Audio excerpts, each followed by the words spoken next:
coming. Sergey Babayan. Most people do not know who he is. He actually teaches at the Cleveland Institute. I'm sorry, he teaches at Curtis. I heard the Cleveland baseball school. This meeting is co-hosted by Central Health and Travis County staff. I'm Mike Giesland, President and CEO of Central Health. Joining me today is Nikki Riley, Travis County Auditor. I'll provide a brief overview and then I'll turn it over to Nikki for some comments. The purpose of our meeting today is, in our independent and separate roles, is to respond to the Travis County Commissioner's Court request for information on what needs to be included in the financial policies for Central Health, which will be adopted by the court in the future.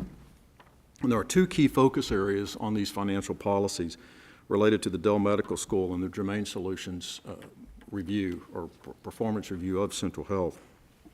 So first, just a couple of ground rules. We've invited two speakers here today, Mr. Bob Ozier and Fred Lewis, but we will certainly recognize others to speak as well. And we ask that speakers be respectful of each other. And we may, from time to time, ask some clarifying questions of each other to ascertain and make sure that we understand what people are saying in the scope of this hearing. But we would also ask you to recognize that we have a specific work product that ultimately we have to deliver to the Travis County Commissioner's Court, and this is about ascertaining and gathering information so that we can be responsive to the court. So with that, I'll turn it over to Nikki. Hi, good morning. Nikki Riley, County Auditor. I just want to go over several points.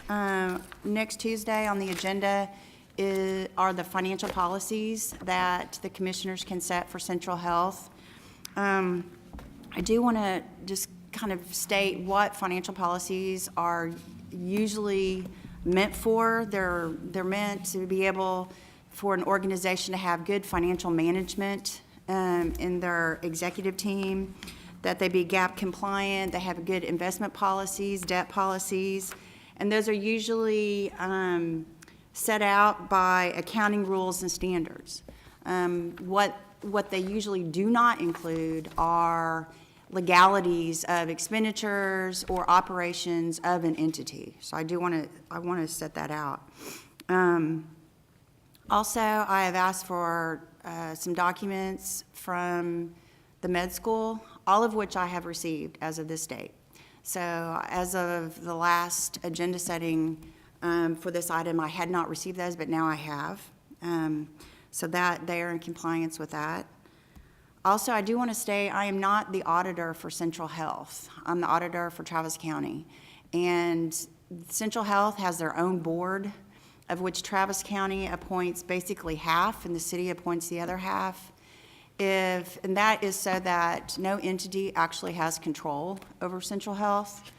If we did have control, they would need to be on our financial statements, and there would be a lot of other authority that we would have over them. I'm not their auditor. I don't have the authority to audit them. I'm really not sure I have the expertise either. They're a healthcare delivery service, and that's not my expertise. So I just want to throw that out there, and we can begin. Thank you. So we'll take up the issue of financial policies as it relates to our affiliation agreement with Dell Medical School first, and then we'll proceed to the Germain Solutions report. We do have two invited speakers here today, so Fred, I'll recognize you to go first, and then Bob, if you would like to provide any comments. Thanks, I appreciate it.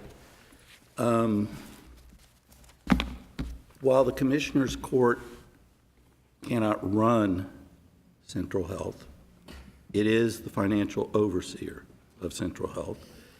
It is the financial overseer to ensure that it is doing its job properly, effectively, efficiently.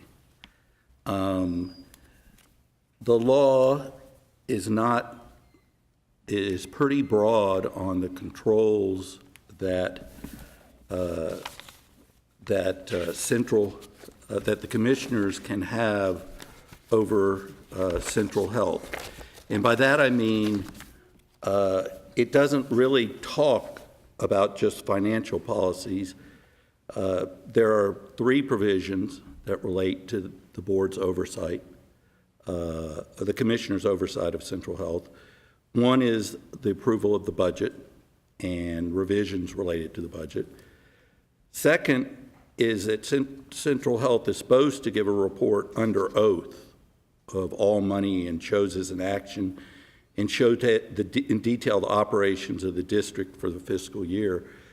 I've seen a community benefits report. I've never seen anything under oath. And it talks about showing it, as I said, the details of Central Health. But when you get to the financial accounting, the Commissioner's Court may prescribe the method of making purchases and expenditures by and for the district, and accounting and control procedures for the district. The other thing is to note is that Central Health is specifically subject to the local government code's record-keeping requirements. And indeed, they're the same record-keeping requirements that apply to the county. The part that's most interesting to me is that this is Local Government Code 203.021 of record keeping. Talks about local government records should be kept such as to proper documentation and quote, designed to furnish the information necessary to protect the legal and financial rights of the local government, the state, and the persons affected by the activities of the local government. And my point about all that is that to date, we have not had the type of financial controls over Dell Medical School or other entities that are expending Central Health's money, such that we know what the money is being spent on. So let me be clear. I'm not talking about whether the money was spent legally or not. We can all have our own opinion about that. What I'm talking about is, as we sit here today, all we know about $105 million is that it was spent on salaries. And because they're payroll records, we know it was spent on salaries for all sorts of folks that have nothing to do with medical care. Development officers, communications, PR, admissions officers, real estate specialists. And the public has a right to know when you give an entity $105 million, which will soon be $140 million, $350 million over a decade, far in excess of $250 million. They have a right to know how much of it was spent on indigent health care. Now, as we sit here, I have gotten from Public Information Act some measly documents. I'm told that's all there is, that can justify $2.9 million or support $2.9 million in health care expenditures out of the $105 million. So the point is, we need to know going forward and in the past exactly how much faculty time was spent on health care for the poor, how much residency time, the whole thing, because otherwise you can't even tell whether or not the money was spent effectively. You have no performance metrics. If you don't know how much money was spent and what services were provided, how is there accountability and transparency to the public? So to say, and I wanted to pass this out, and I'll not go into this in great detail, but it's important to understand. The public was made certain promises in 2012. And there were many promises. I only did some of the quotations, but one of them was the $35 million, quote, would be permanently earmarked for services provided to needy patients by the medical school's faculty and residents. Earmarked. And there are other quotes. Well, how exactly has it been spent? It's not really sufficient to say it's just been spent on salaries. Because, one, the mission of Central Health is indigent health care. Maybe it's broader. Maybe it's, paying for development officers. But the public still has a right to know exactly how much money that comes from Central Health's budget, whether it goes to Seton, the Capital Innovation District, UT, Sendero, how much of it went to benefit poor people. And if you can't show that, then I don't know, I do not believe you're doing your duty either to the legislature or the taxpayers.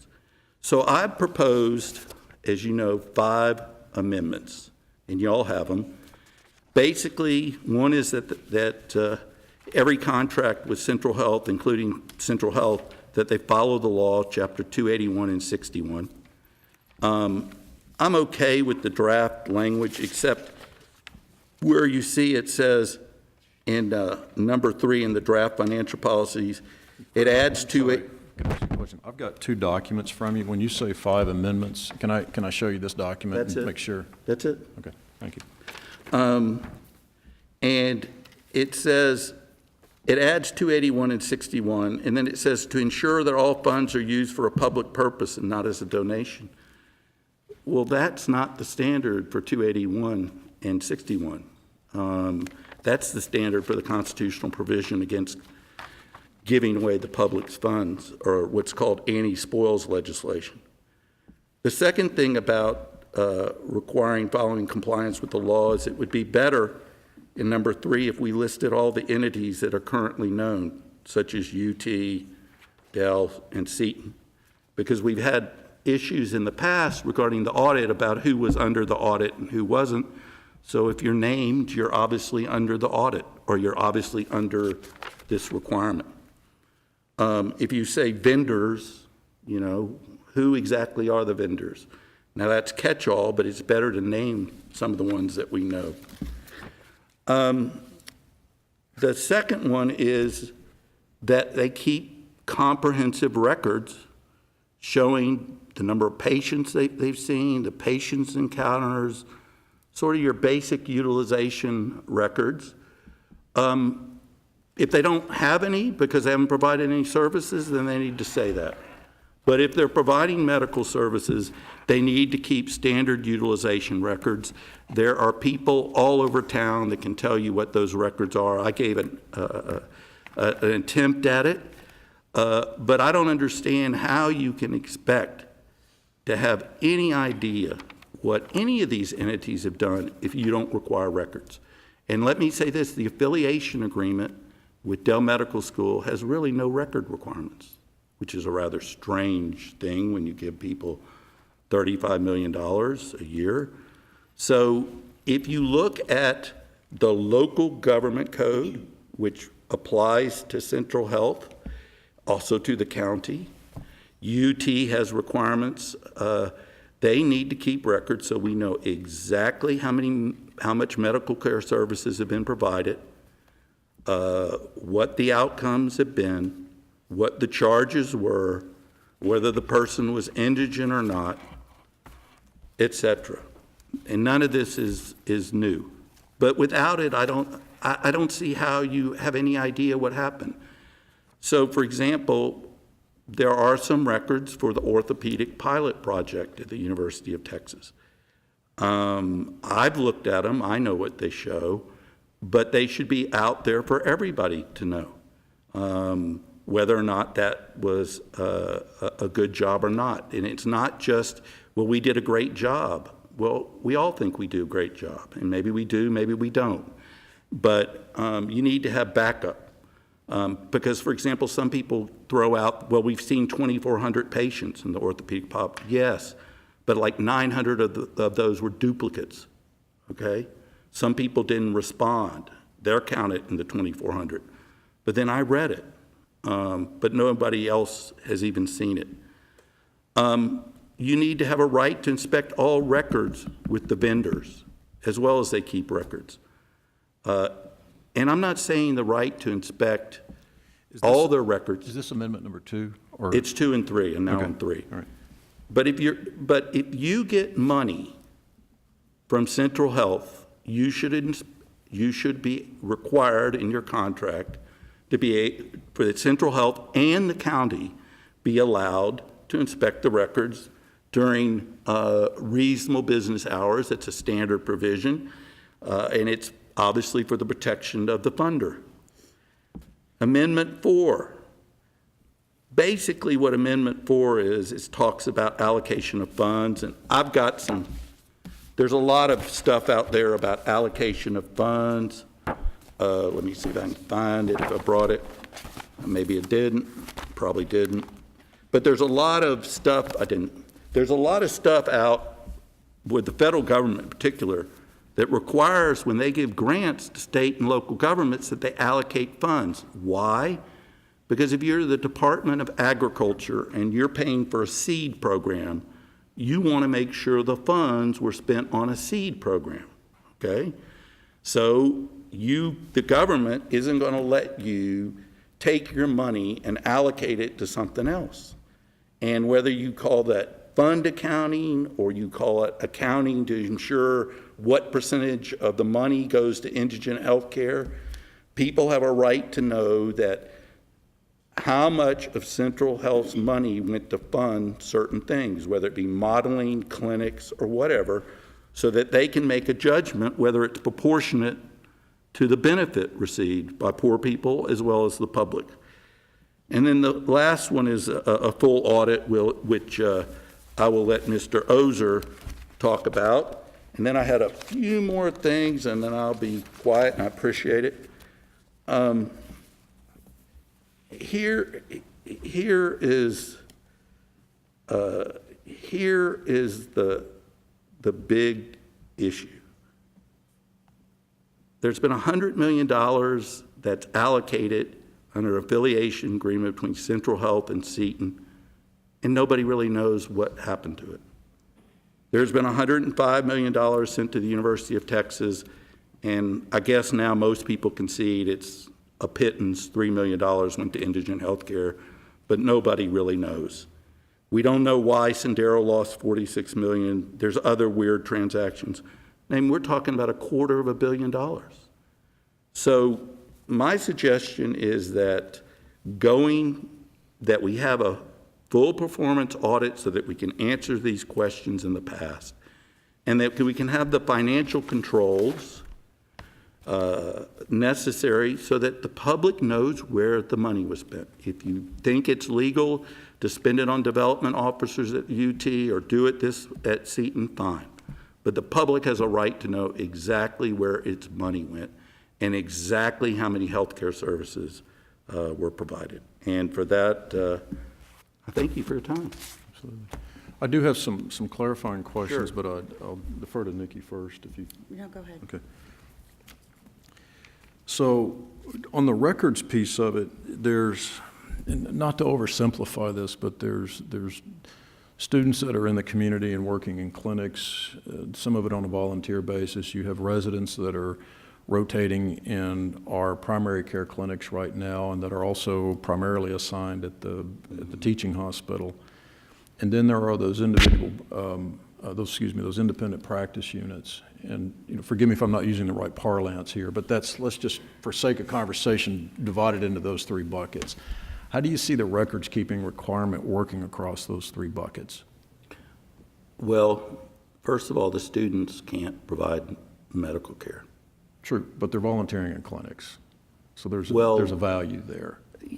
There's some value, and I'm sure people could sit down and figure out how many hours they were spent and what is the value of somebody who can't provide medical care at a clinic.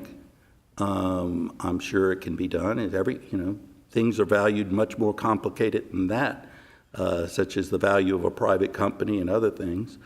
The residence is great, but Seton pays for the residents, not the University of Texas. The value of the residents, we know more or less what the cost of the residence is, and so that's pretty much known. And I don't think there's going to be too much difficulty in getting that.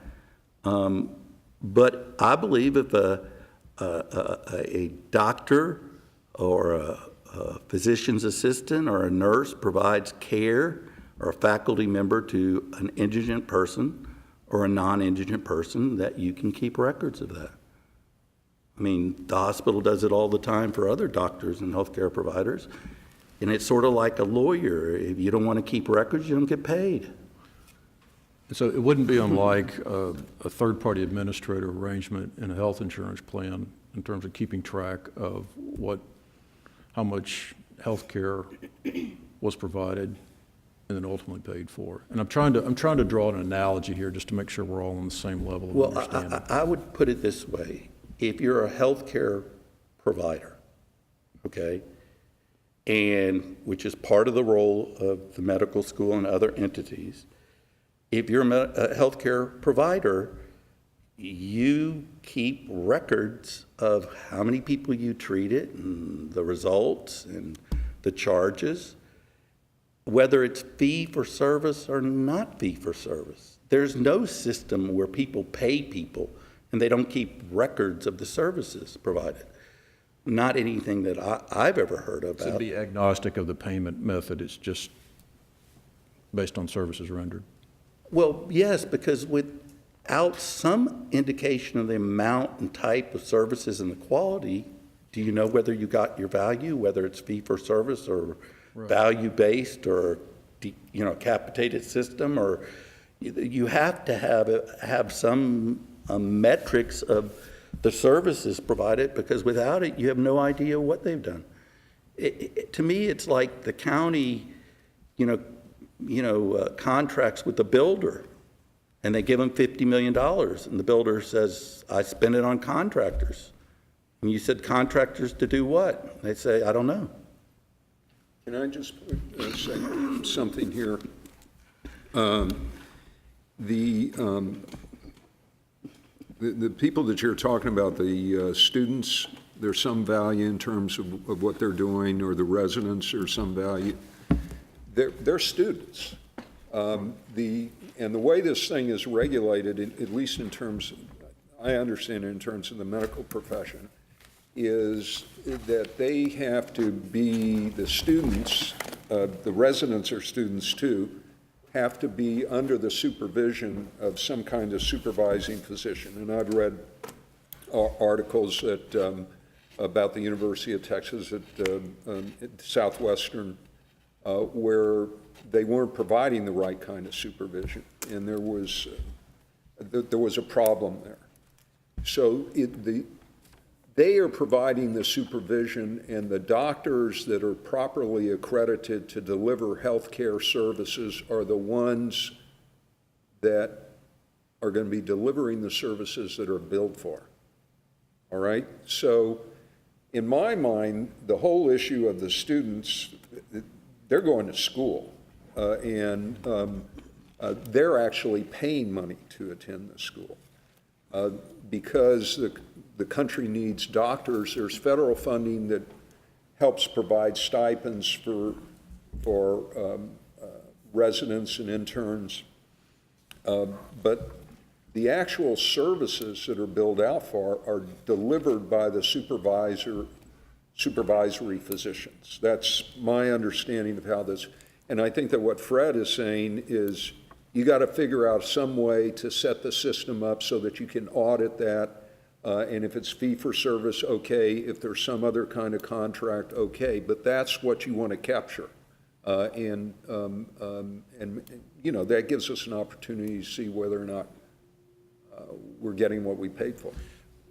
And duly noted, but coming back to something that Fred said, so, think about the different types of billing arrangements that are out there in the healthcare world. And, fee-for-service is a rather antiquated one, but there's bundled payments, there's pay for performance, there are global payments where providers are at risk, for example, or institutions are at risk if you don't achieve certain outcomes. I mean, we could, the list goes on, but just to make sure we're on a common understanding, regardless, and I know you said fee-for-service, but regardless of the payment modality, I mean, the record keeping works across all payment modalities. So, yes. Right. Mike, Okay. can I do this if you don't mind? Julie Oliver actually, as I don't know, financial officer of some sort, actually understands what sort of records are required, and when you have arrangements that aren't fee-for-service, because I assume that, that they have them. And so I'd like to know, I mean, I assume people have to provide the service utilization records no matter what type of system it is. Isn't that correct? That's what my friends have told me who are experts in the medical care system. If we want to get paid. And even if we don't, I mean, we have to keep records for charity care, for, Medicaid, uncompensated care, we keep records. I mean, every patient that comes through the door, there's some record of them. And if you don't mind, if I could put you on the spot for a second, but just quickly discuss on uncompensated care and disproportionate share. Hospitals are subject to audits to make sure that those amounts are, and those are federally conducted audits?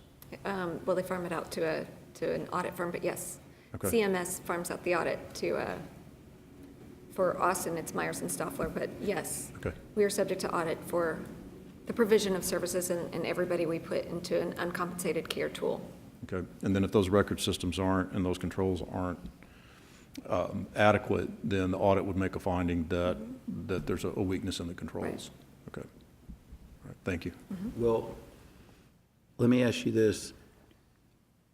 Different entity, if you have money, for example, that relates to Central Health, whose mission is at least primarily the indigent, some of us think exclusively, that may not be something that the provider notes in their records, because it may not be something that's part of what their duties are.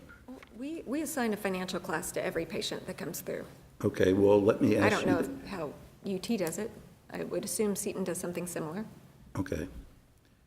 And when you say financial class, is it a financial class that relates to the same financial class that follows the federal poverty level of the Well, it's like- indigent in Chapter 61 for Central Health? Well, it's financial classes. Is it a Medicare patient? Is it a Medicaid patient? Is it managed care? What type of managed care? Is it a charity care patient, which is more, I think, state level? But yeah, that's a financial class we're assigning to every patient that comes through. All right, thank you. And also, just for the sake of those that are watching on closed-circuit television, we do have 3 Central Health Board members present here today. I just wanted to welcome you all, and just for purposes of disclosure, but Fred, if I could ask, Nikki, I think you had a question, but if I could ask you to, just to make sure we're all on a common understanding here, distill your question down that you asked of Ms. Oliver. I want to make sure that I understand the question. I understand her answer, but I want to make sure I understand the question. Well, there is Chapter 61 of the Health and Safety Code. Right. The Honorable Garnet Coleman passed it in 1999, the amendments, which, because people had said before that they didn't know what indigent care was or medical services, so they defined it. And they also defined who's eligible if you're a hospital district. For example, you're not eligible for services from a hospital district if you're out of county, which is an issue that's come up. You're eligible if you meet the eligibility requirements, and every hospital district has different eligibility requirements. So what I was trying to note is that the record provider, the service provider needs to keep records that show that these people are eligible or not eligible as it relates to Central Health, because its requirements are different. They also are different whether you're a citizen or a non-citizen for Central Health. That was the only point I was making. If they already keep those records, well, fantastic. If they don't, well, they need to modify it, because Central Health is a funder and they have different requirements than the other entities. It was my only point. Understood. Thank you. One point that I wanted to make is that on these financial policies, last year, on number 3, we did have one that, in my opinion, goes more towards the legalities of the expenditures of Central Health. Hold on one second. I gotta find it. Sorry. Keep going. And we've extended it expanded it on Fred's recommendation. However, financial policies to me are ones that I would be able to audit. And number 3 is one that I would not be able to opine on. It is whether the expenditures are in accordance with the statute or not. And as far as financial policies go with Central Health, that is not something that I believe would be a financial policy. I want to make sure I'm working from a correct document. What does your number 3 start with? In delivering funds for any interlocal agreement. An old one, Okay. It's, this. Okay. Making I'm sure with you. that- I'm with okay. you. I got it. So this is the 2012 version. well, Ms. Riley, whether it's technically a financial policy or not, these sort of provisions are in almost every governmental contract. In fact, the University of Texas requires something like this in all of its contracts. It's basically, you're going to comply with the law. It's sort of a minimal statement.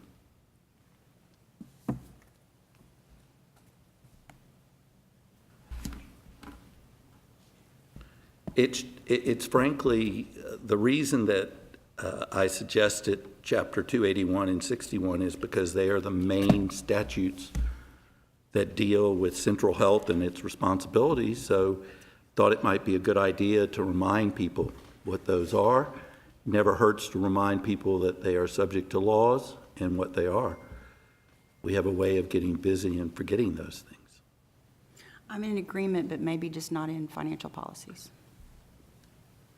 Wherever you want to put them, so long as they are in the contracts, it's fine with me. Thank you. I did want to say one other thing because I forgot. You have a reference in 8B, the draft, about Circular A-133 compliance supplement, which is a rather long supplement. I think those sort of requirements should be imposed upon the vendors of Central Health if they're over a certain amount of money. Obviously, if they're small, there's no real point. But those are the types of things that the federal government uses to ensure that state and local governments spend their funds appropriately. Since there's a long history of what that means and 1,600 pages or whatever it was I was not reading this morning, then it seems to me those are the type of things that auditors know exactly what it means, and it would provide detail and the prescription that we need. If it's good enough to apply to the district, which is here in 8B, I think it's good enough to apply to their vendors who receive substantial amounts of funds. At least to me, 35 million is real money, so it's 20 million. I'll leave it to y'all if, I think the federal government cuts it off at 750,000, but whatever. Here's the deal. We're now 5 years after a vote of the public, and we don't know where the money's been spent, really, not as it relates to the poor. And so, that's why additional controls are needed. It's not trying to punish anybody. It's not intended to be onerous. It's just you have to count for money that's paid for by the taxpayers. The property taxpayers of Travis County are paying a lot of money to Central Health, and I think that's a good thing, but they need to know exactly how it's being spent by Central Health and its major vendors. Just for everybody's sake, the U.S. Office of Management and Budget, which is OMB Circular A-133 compliance supplement, that is for any entity that is receiving at least $750,000 of grant money from the federal government, of which Central Health does. So they're required to have an audit under those rules, which they do. But that's for the federal funds. That is correct. I hope they're accounting well for their federal funds. We're talking about their vendors and with Central Health funds, local funds. But the theory is the same. It's government-to-government funding, the federal government giving money to state and localities. And of course, they all have trust and respect for each other, but they also verify the money is spent properly.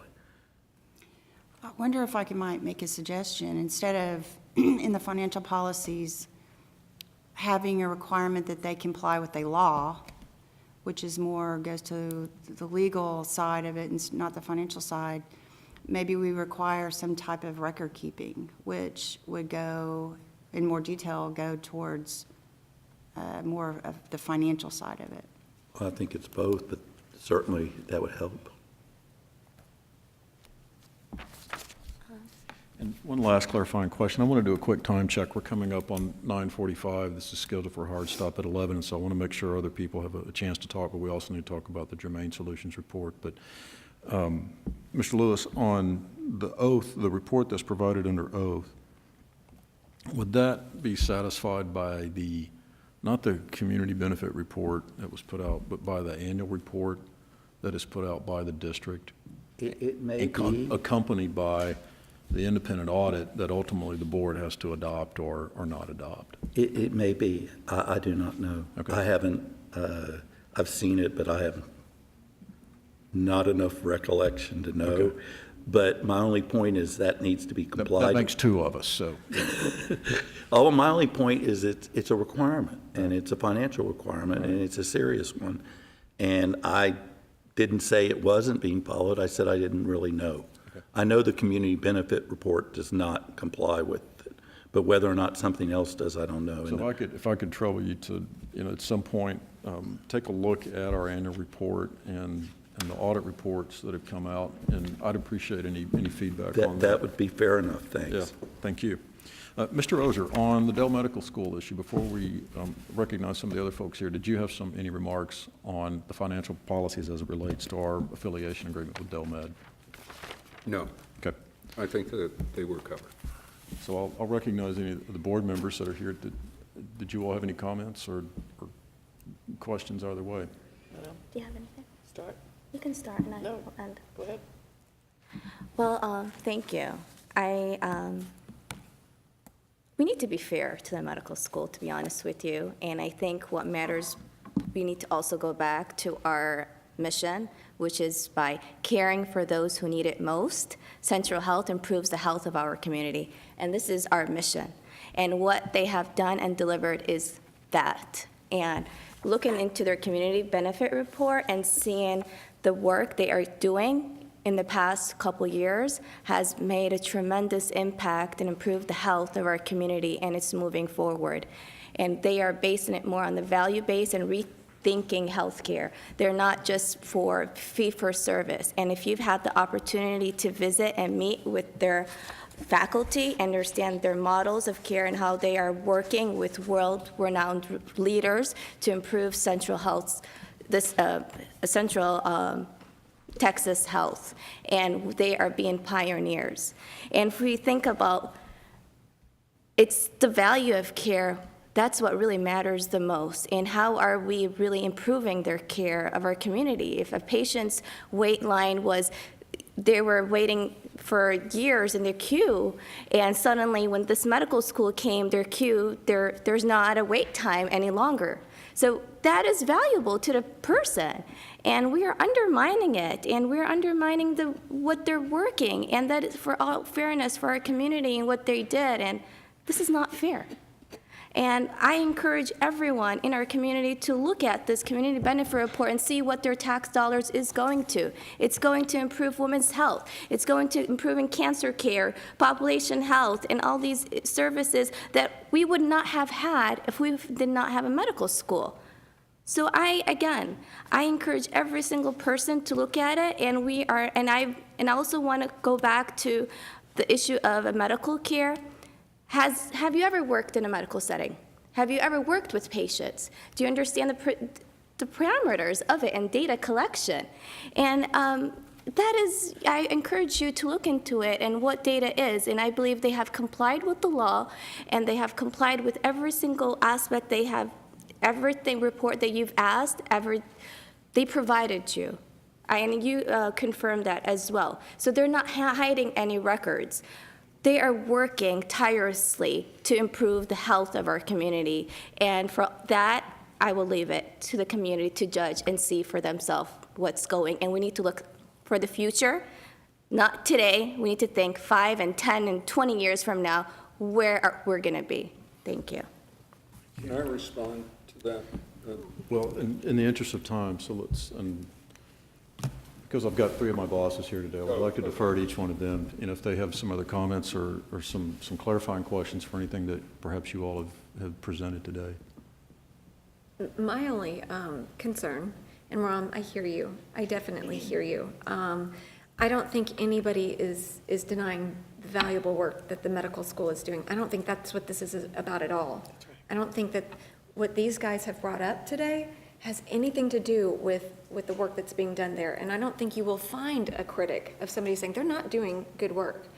I think the question is to some extent the legality, what we can do statutorily as a hospital district under sections 281 and 61, and whether or not what we can fund can be the things that they're bringing up. There's no question that we can fund healthcare. We can So- absolutely fund healthcare. I'm sorry to interrupt. No, go ahead. No, I'm Julie. No, go ahead, sweetie. The school calls themselves a startup. If we need a startup, it's a startup.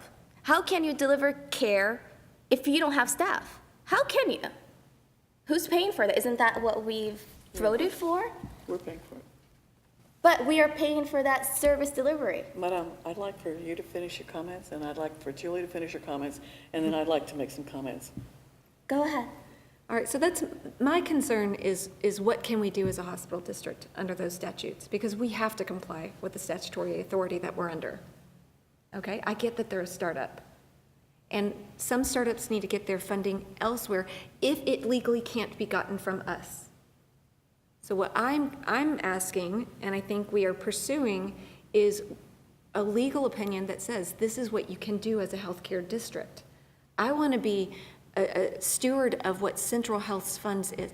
And I do agree the medical school is doing amazing things. There's no question in my mind that they aren't doing amazing things. I know people personally, from friends of family who are personally affected by the work that they are doing. Amazing work. We are stewards of Central Health's funds, and we have to make sure that what we are doing complies with statutes. That's my concern. And when we get an answer that I trust and believe in, that says we can do this, I'm not going to bring it up again. If we have a question, if we have an opinion that says we can't do this, then we need to evaluate what our options are. Can we fund healthcare through them? Absolutely, we can. You're right, that is our mission. I just want to make sure that we're doing it in accordance with what the state law allows us to do. And those are my comments. Let me, again, in the interest of time, let me come over to Cynthia. First of all, thank you all very much for having us here, and I thank the commissioners for allowing us to use their space so that the public can have an opportunity to listen in on what is going on here today. And I think that what's important for me as a steward for our public tax dollars, because we are a taxing jurisdiction and we were created by statute in 2004 to be able to provide services and access to health care to the indigent, to the vulnerable, to the poor. With respect to our mission, the language in our mission changes based on what the board decides. The statute remains always the standard that we must ensure occurs within our organization. The statute says that we were created to provide services to the indigent. That's why we were created. Our mission can say a lot of things. It's wordsmithing, but we all understand why we're here.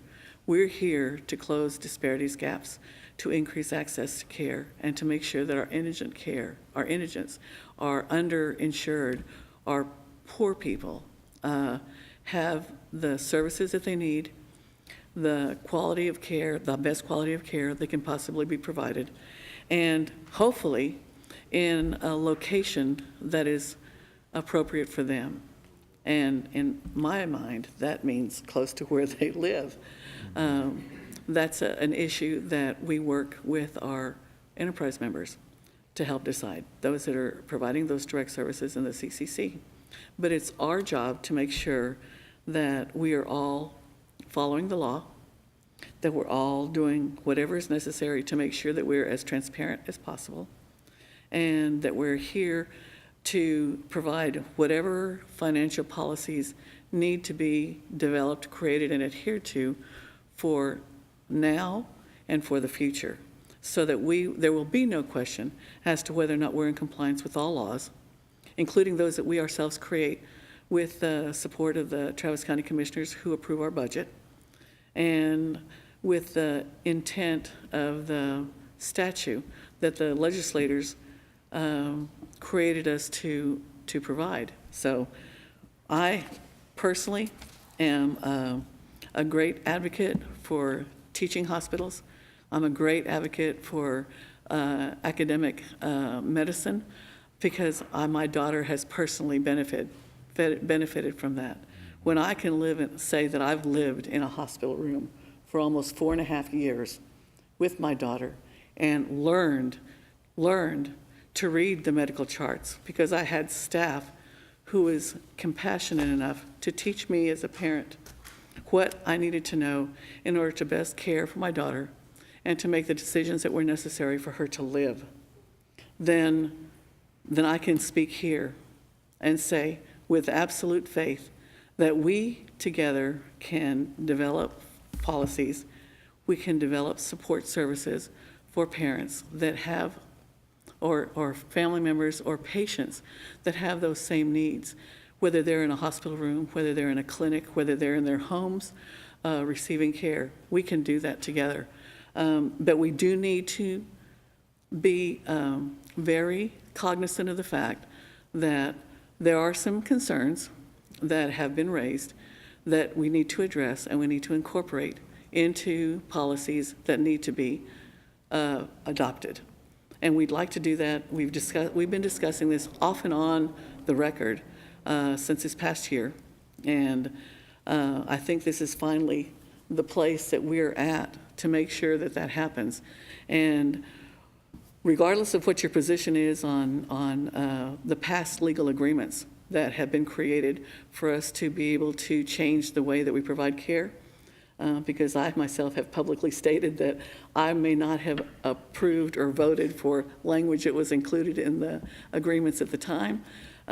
We're here to deal with that and see what it is that we can do to maybe modify that or change that so that we know that money that we're getting from Seton that may not necessarily be included in our financial statements is actually complying with our mission and theirs, and that is to provide care to those that need it. And it's to provide it to the indigent and those that are working poor that don't have access to insurance because they just don't have the ability to pay. People have to put food on the table, and they have to pay their bills. And sometimes that takes precedence over going to a doctor and being forced to use the emergency room. But we've got to make sure that records are kept, that they're available to anybody that has an interest in looking at them, that they can be reviewed, that they're all standardized and consistent with what the laws, all laws required, like I said, including those that we may say need to be incorporated at the local level. And that is, I think, what we're supposed to be doing here today. And I appreciate Fred and Bob for being here to offer us some language suggestions. This is not, we're not here to say that somebody is or is not doing their job or that they're not doing the best job that they can possibly do. That's a given. They are going to be doing the best job that they can do.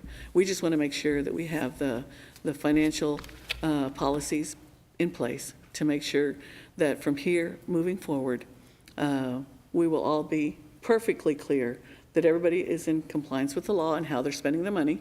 And we want to be able to, as a taxing jurisdiction, follow the money and say, yes, they have done their job, and to the public, they have done their job, and we have done our job. We've been diligent in being stewards for those tax dollars that they are allowing us to spend. Yeah. And Cynthia, thank you for sharing your personal story on this. It's always compelling, and I appreciate you publicly sharing that because I think it puts puts things into perspective that we need to remember, and thank you. Before we move on to Germain Solutions, and just out of respect for those in the audience, is there anybody else that wanted to comment on the financial policies that are being contemplated by the court at this point relative to the medical school affiliation agreement? Thank you. I wanted to say one thing. Yes, sir, absolutely. Because I've said it before, and I'll say it again, but you haven't heard it. I think the medical school is a wonderful institution. I'm a graduate, have 2 degrees from the University of Texas. Everybody but one person in my family graduated from the University of Texas. I believe in medical schools. I believe in academic institutions. I believe in transformative medicine. And the medical school is a wonderful institution, but the medical school was not funded until recently a little bit properly by the legislature. And the point is, no one's saying that the medical school isn't a wonderful institution. Nobody is saying that we shouldn't have transformative health care and that the American healthcare system is a wonderful system. The only people who would say that is somebody who's never been anywhere else in the world. But that doesn't mean that Central Health can not follow the law. And I'll just say it's not actually just in the statutes. The voters put in the Texas Constitution what the hospital district's authority was in 1955. I wasn't even born. And it said, provided further that such hospital districts shall assume full responsibility for providing medical and hospital care to needy inhabitants of the county. It doesn't say to provide community health. It doesn't say, to serve a public purpose. It says to provide full responsibility for providing medical and hospital care to needy people in the county. And I just wanted to bring out something. I don't want to go too far afield, but it was an interesting discussion yesterday at early in the morning with a Hispanic group in Austin, and about 78% Yes. of your patient care is directed towards that community. I pointed out that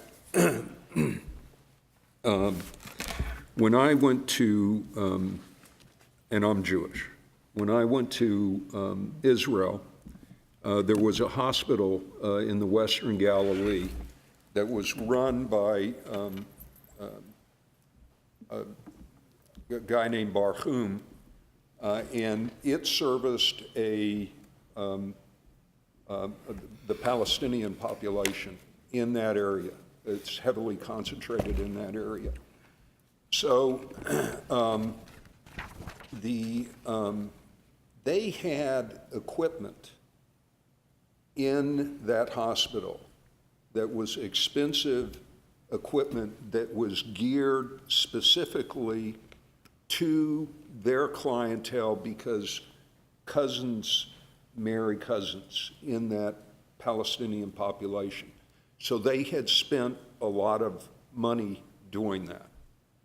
Now, I am a member of the community, but in Austin, the Jewish demographic, I don't think there's that many Jewish people that use healthcare services for the poor and Central Health.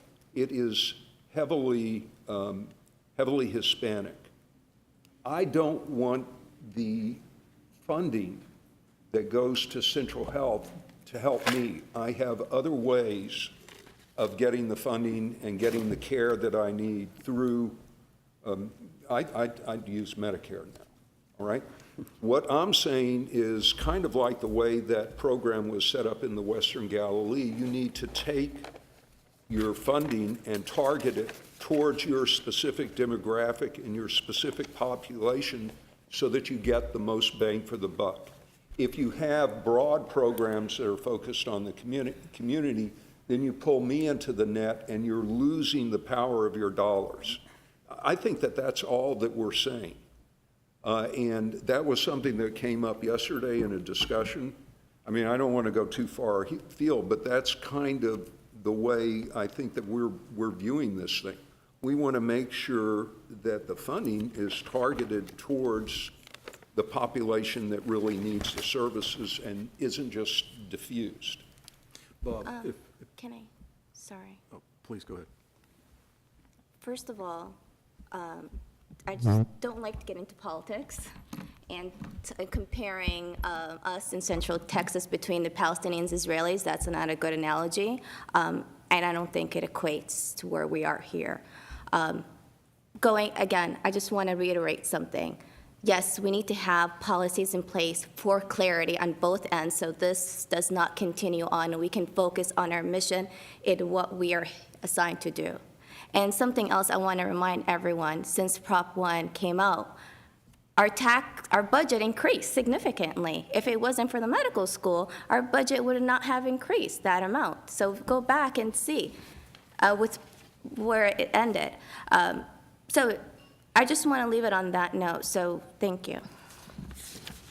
And, well, I just have a quick comment, but last night at the Board of Managers meeting for Central Health, we discussed some of the changes that we need to make in our strategic planning process. And while I don't want to get out ahead of the board, and they ultimately have control over how that process is shaped, a piece of the discussion, I think, is directly related to what you brought up, which is looking at the element of place.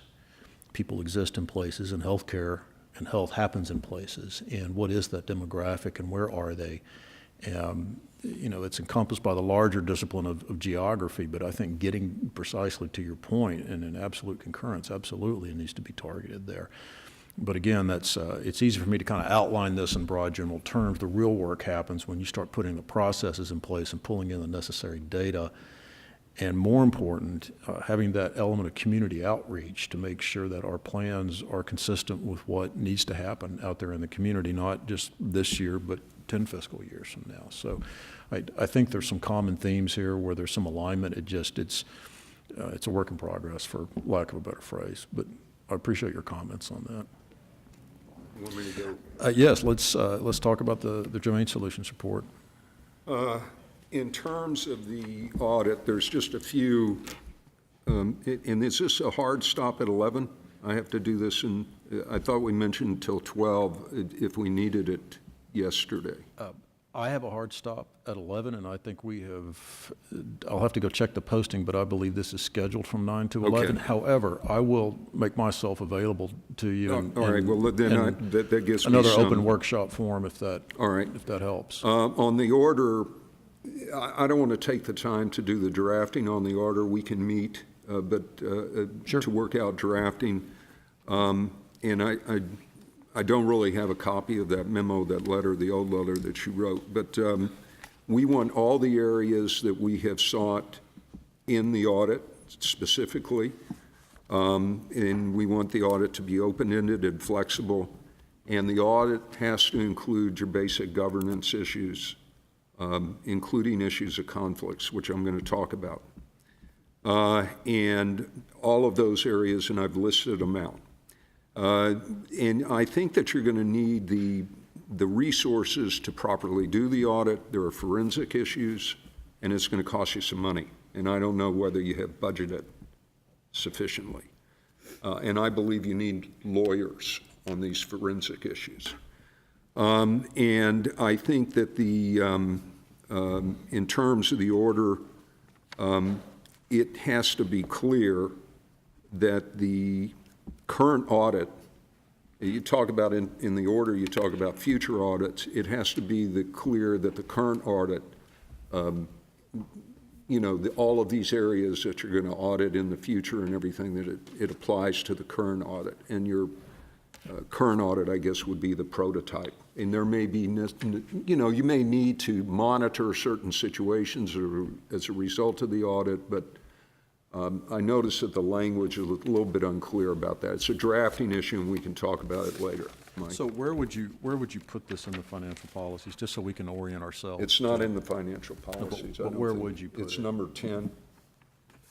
It would be in the letter. It would be in the letter Well, I prefer to do it, just incorporate it into the audit, into the document order itself, rather than utilizing a letter. I mean, It's not a that's financial policy, though, I would say that. Pardon me? It's not really a financial policy that we require them to do a performance audit.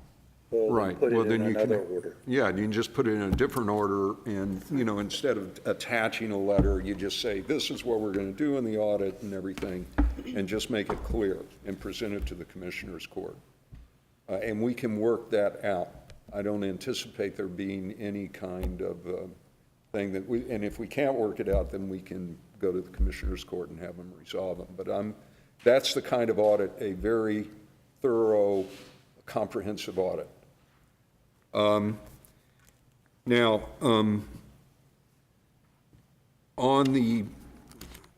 I wanted to show you this first because I'm just becoming acquainted with this document, and it does kind of dramatize some of the things that I want to talk about. And this is the ground lease. This is an extensive, there's a huge amount of lawyer work that went into this thing. It's ground lease between whom? It's a ground lease between the Board of Regents of the University of Texas and the Travis County Healthcare District doing business as Central Health. Now, what's unusual about that is that this ground lease is on a hospital that is owned by Seton. And if I look through the documents in the signature pages or who you notify on this thing, I don't see a Seton lawyer on it. I see the Central Health lawyers. They're good lawyers. David Hilgers and Adam Hauser. I've met David Hilgers. Adam Hauser I know through the Jewish community. He is a really good guy. Just for the sake of the records, please state what the date of that is, just so we're all on the same page. Should be on the front, maybe? I'd have to dig through the document. I don't know when this was signed. I'm not sure it's going to be dated. But you've got the executed copy of the ground lease in front of you. It has been executed. Okay. They're operating That's fine. under it. That's fine.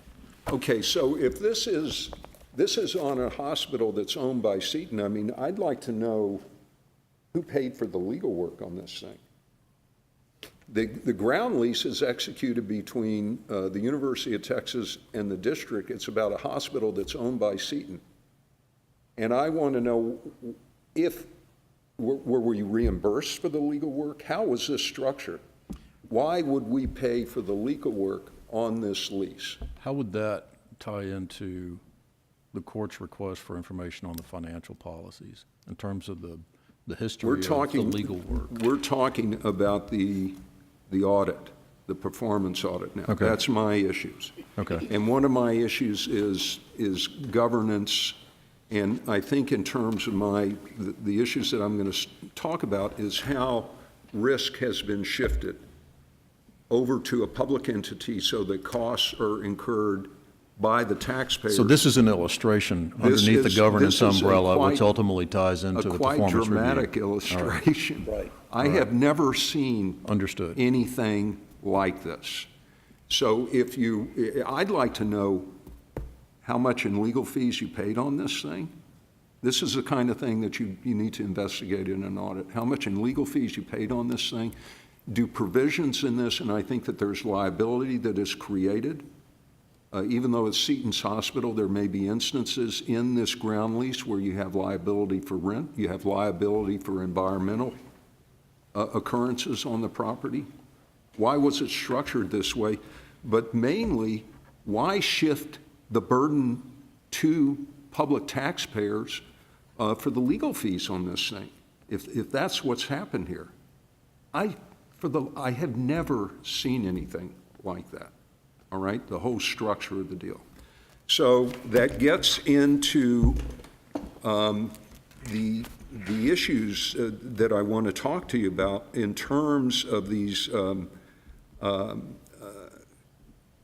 governance issues and conflicts and the way I think that these things may have worked into the agency. We know that Central Health lawyers represented Seton apparently for years while they were representing Central Health. There was a merger with the law firm that represented Seton in the past, Brown McCarroll. I think that David Hilger's firm moved in, and I think that he had been representing Seton, or Central Health, and you had a long-term representation in Brown McCarroll for 24 years. Robert Oliver was doing the legal work for tort cases for Brown McCarroll. So these firms, two firms, came together shortly after or around the time that you started operation under Central Health, after the election, and you have them representing both entities. This is what I understand the situation to be. Now, I'm raising questions. This is what I understand the situation to be, but I mean, the audit kind of has to go through these issues and make a determination on this thing. Now, do fact-finding.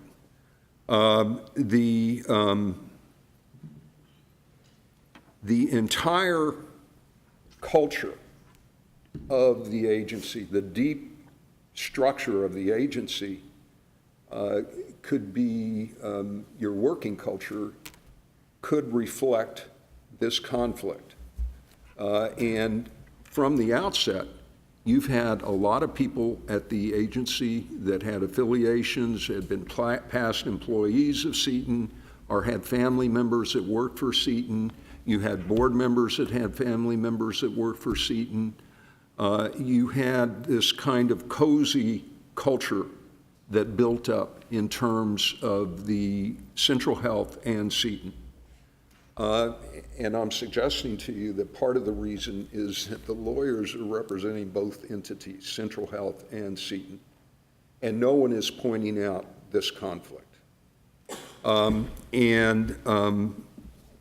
that kind of conflict could infect the culture of the entire agency.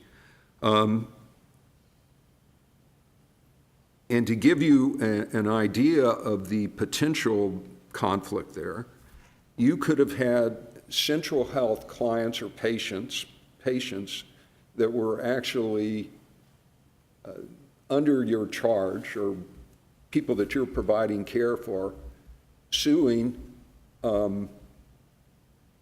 Seton over the standard of care that was provided, and that's all handled sorry, inside, could you say that to me again? one law firm. Could you say that to me again? Central Health has the, you're providing care for Right. patients. If they don't like the care, they can go to court and sue and say, we're not getting the standard of care. They'd be Right. suing Seton. You got one law firm on both ends of that. One law firm on both ends of that. Is this an actual instance that you're aware of? This is the way I see this is the nature of the conflict. No, but you're privy to information around a case that involves a standard of care breach. You're going to have to go, look, I know that Robert Oliver represented Seton in tort cases. Those tort cases deal with the standard of care that Seton was providing. They get sued. They get sued by patients at their hospital or any kind of facility. Those patients could have been your patients. And all of that stuff is being handled in one law firm. That's what I understand this situation to be. I want this to be corroborated, and I want this to be audited, because that's the culture of that agency. That agency, Central Health, would reflect this conflict. That's the point that I'm trying to make. And that is very, very problematic. But And they Bob, did that in the short time that I've been there, I haven't seen that culture. I mean, what I see are people that come to work day in, day out, and they're focused on caring for the low income and the uninsured. I tend not to use the word indigent because that's an old arcane term. Right. It has a negative connotation to it. We serve extraordinary people that bear some extraordinary burdens that few of us in this room, well, with the exception of a few, could bear. And that's the culture that I see. I'm not, Mike, And I'm not- I appreciate your observation, and I respect your representation. This may be reflective of that culture. I've raised questions about this document. And what's the date of that? The ground lease, I would imagine that this was executed in 2014. I mean, I'm just, Okay. So let me get back to. this is definitely executed after. I think what you're bringing up, and I want to be respectful October of. 6, 2014, Okay. final draft. So I know you have a list of notes we have to get through, but if you'll save me 5 minutes at the end, I have a clarification question that I'll get to, but keep going. All right. All right, so,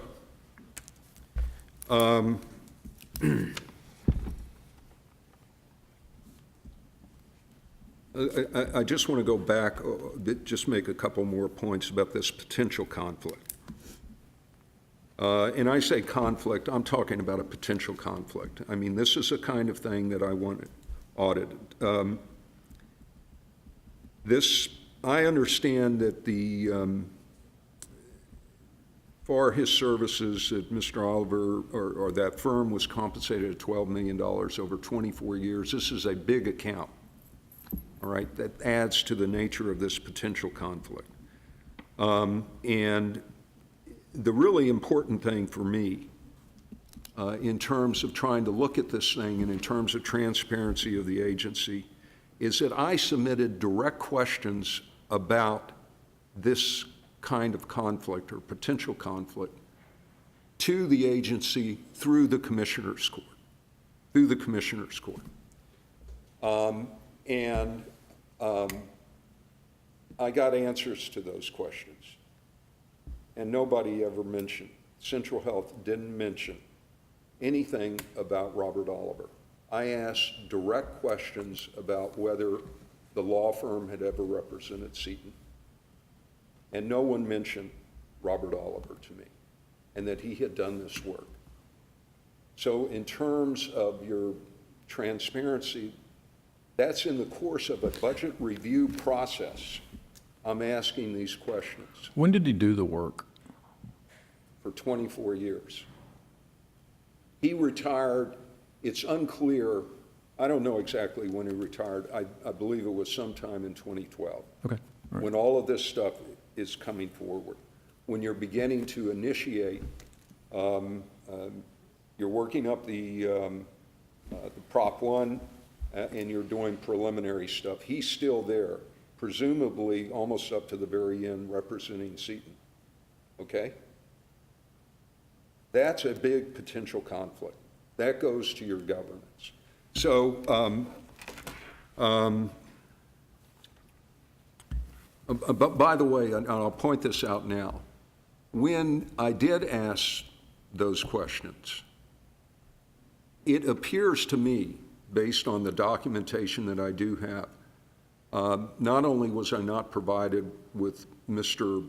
Oliver's name, but I think that the agency actually hired the law firm that potentially had this conflict and had them assist, and the firm received something like $100,000 to answer questions about the potential conflict. But the questions were structured in such a way that the signature on the answers and the responses was signed by board members at Central Health and not by these lawyers. That's very unusual. I've never seen that before. And if that happened, I would consider that to be, if it happened to me in the practice of law, that's a very sharp practice, as we call it. That's very unusual. That's something that I would like this audit to look at, the facts and circumstances around that, because it feels like a cover-up. I didn't get the information. They're going to the very attorneys that potentially have this conflict and getting them to help them answer the questions if that's the case. You have to find that out and confirm that. I'm only raising questions here. But those issues have to be determined, I believe, in this audit. We need to find out about this. All right. Now, this is dealing with these same issues, but this is before the time of this meeting, and it goes to the issue about that Mr. Lewis has been talking about. This timing for the meeting, a meeting I'm going to talk to you about, is in February, on or about February 25th, 2011. And the issues that I was involved in a community effort to save a golf course, and we thought that there may be a way to work a deal between the university and this community group and the city, centered around some kind of swap out where we would get the Lyons Municipal Golf Course for funding for the medical school. This is the first time I had I just want to save a golf course, okay? We've talked a little bit about this. And we met with, Do you even play golf? I play. Okay. All right. I don't play that frequently anymore, and I'm not sure I play that well anymore, but, Okay. all right? All right. Is that a conflict? Yes. It is for the people behind me while I'm looking for my balls, so, you know. And it is for people in neighboring fairways and everything when my shots go over there. So look Yeah, out. I would say it's, people are at Mr. Ozier, great thank you for risk your of honesty. It's injury if refreshing. they play Thank you. around me. So we had this meeting that was arranged by Judge Bisco with Senator Watson. Now, Senator Watson is a member of the same law firm, a predecessor to the firm. We're going to talk to him in his capacity as a public official, a senator, all right? The meeting is held not in his Senate office, but in his law firm. It was over at Brown McCarroll, the predecessor firm to the firm that you have now. The firm at that time, I believe, represented both Seton and Central Health.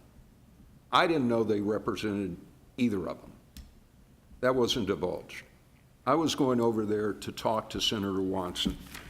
His Senate staff, at least one member of his staff, and he's here today, Steve Scheibel, was in that meeting. As the discussions evolved, we started talking about, or there was some mention of legislation. And oddly enough, the legislation as drafted had a provision in there for cash contributions to a nonprofit such as Seton that was associated with providing medical education. You'd have to look directly at the terms of the statute.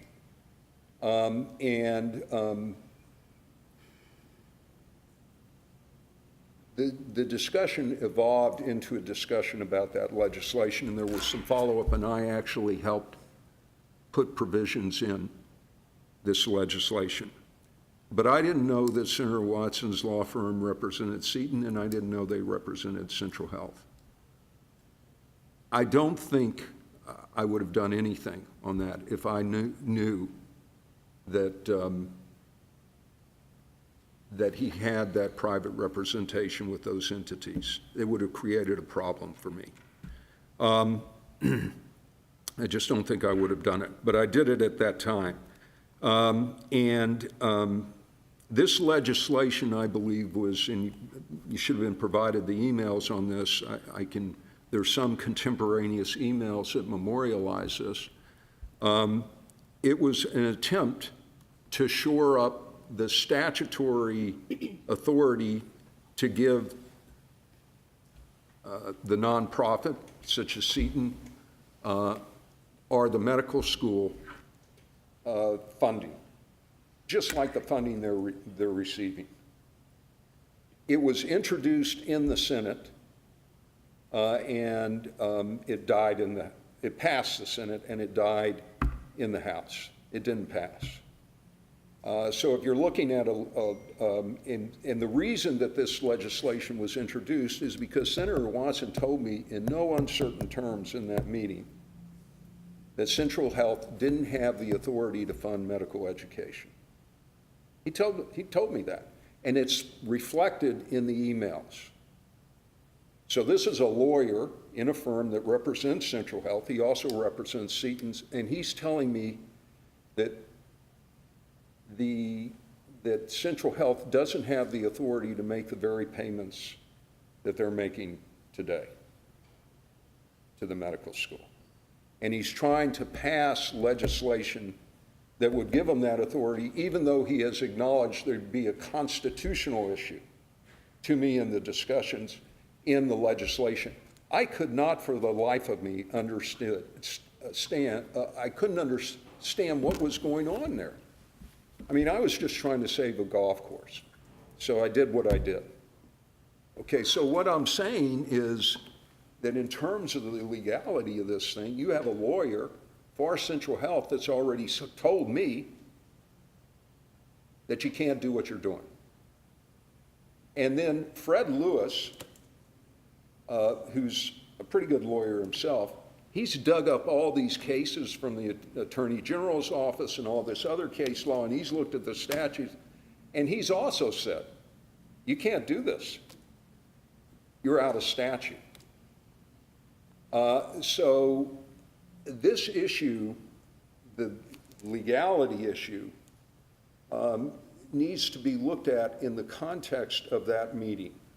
And you need to look at it in the sense of whose agenda are the lawyers pursuing? If the lawyers are doing this at the same time they are representing Seton and Central Health, whose agenda is being pursued in that situation? That's why these issues, basic issues of governance and conflicts, are important. That's why I keep harping away at the fact you need independent lawyers to look at this thing. You really do. Now, Mary Arnold reminds me about this. It was a funny thing in that meeting. Senator Watson requested that Mary Arnold not take notes of the meeting. He requested that, and she didn't. I sent these emails afterward. It was a very, very, it was a weird meeting. It was a strange meeting. It was in his law office. All right. Now, if he was telling me at that time that you didn't have the legal authority to make these payments, then there was research, and he mentioned that there was research that he had done. I've done the research. There may be memorandums. These would be memorandums that are prepared by your attorney. You should have access to them. And you can look at what those memorandums said. And I would suggest that in terms of this audit, that people that are doing the audit get access to any kind of memorandums or research that was done at that time, so that you can make an assessment of the legality of these payments that are going on now. You need to have that done. You need to look into the background of that stuff. And that's all that I'm going to say, and it ties into what Fred is saying. You need to look into that issue. Okay. And don't let me do a quick time check. We're at 10:31, but I see that you have a long list of notes there, but I do have some clarifying questions on some of the things that help drive towards a response towards the court. But how much more time do you think you'll need? Because I do need to recognize if there's anyone else that would like to speak as well on this matter. Why don't you give me about 15 minutes and see how far I can go? Yes, sir. Okay? Go for it. All right, this idea of this conflict and that you've got, it bends you towards a certain kind of agenda, the agenda of Seton. it runs through everything that the agency has done. And I'm just going to try to run through this stuff as quickly as possible. There weren't any bids, and there weren't any bids for the whole thing with the medical school. Everything was done by the incumbent. When you say bids, do you mean for the It legal wasn't work? bid out. If you look at this email, Baylor, Scott and White would have appreciated the opportunity to bid on this thing. They've sent me an email on this. They haven't talked to me otherwise. And they weren't given an opportunity. Now, under the law, did you have to bid it? I don't know. But they weren't allowed to come in and bid on the thing. It would have been better to bid because you might have gotten a better deal. But they did it through Seton. And this was something that was sent to me on October 8th, 2014 by Marissa Finley. So you've got them cut out of the market, or cut out of the ability to even participate in this process of developing a medical school in Austin. All right. Then you have St. David's. St. David's was not allowed in the waiver for all intents and purposes. I'm sure that they wanted to be in a waiver. That's part of the reason that they didn't support the Prop 1. They were cut. This is a competitor of Seton, and they're cut out of this thing. They're cut out of the district funding for all intents and purposes. And I think that they wanted in. And let me tell you about a meeting that I've heard. Now, I wasn't at this meeting, okay? This is a meeting that I'm stating something on information and belief. It's stuff that's been told to me. The people that have talked to me about it are reliable people in this community. But I want to tell you about a meeting that I think took place sometime maybe in the first half of 2012, and that is when Central Health officials went over to St. David's and said, if you want into the waiver, then you have to pay $35 million. It may have been a different level of funding, but my recollection, it was $35 million. This is the number that has been told to me. And if you do that, then you can get psychiatric beds, okay? All right, this is the offer. Senator Watson was involved in this meeting. I wasn't present. You have to confirm all this stuff. This is what I have heard. All right, now, that is